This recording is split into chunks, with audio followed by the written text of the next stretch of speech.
Dhaka Uttara Milestone School and কলেজে আজ একটা বিমান দুর্ঘটনা হয়েছে। যে বিমান দুর্ঘটনার কারণে আজ গোটা বাংলাদেশের প্রত্যেকটা বাবা মার হৃদয়ে রক্তক্ষরণ হয়েছে। আমি ভাবছিলাম যে ওই জায়গায় আমার ছেলে থাকলে কেমন লাগতো, যে 10 মিনিট পরে স্কুল ছুটি হয়ে যাবে আর 10টা মিনিট পরে মা তার জন্য টিফিন নিয়ে দাঁড়িয়ে আছে, বাবা তার জন্য গাড়ি নিয়ে দাঁড়িয়ে আছে, তার ঘরের কেয়ারটেকার তাকে নেওয়ার জন্য দাঁড়িয়ে আছে বাইরে গেইটে।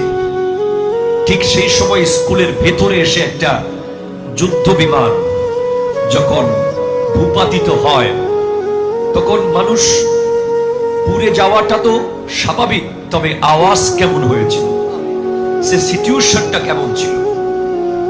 এই ধরনের ঘটনা আমাদের প্রত্যেকের লাইফে আসতে পারে। Life is the continuous journey towards the grave. জীবন হচ্ছে কবর পর্যন্ত চলমান একটা ভ্রমণ। এখন আমরা বড়দিঘির পারে আছি, এখন এখানে কিছু হয়ে যেতে পারে।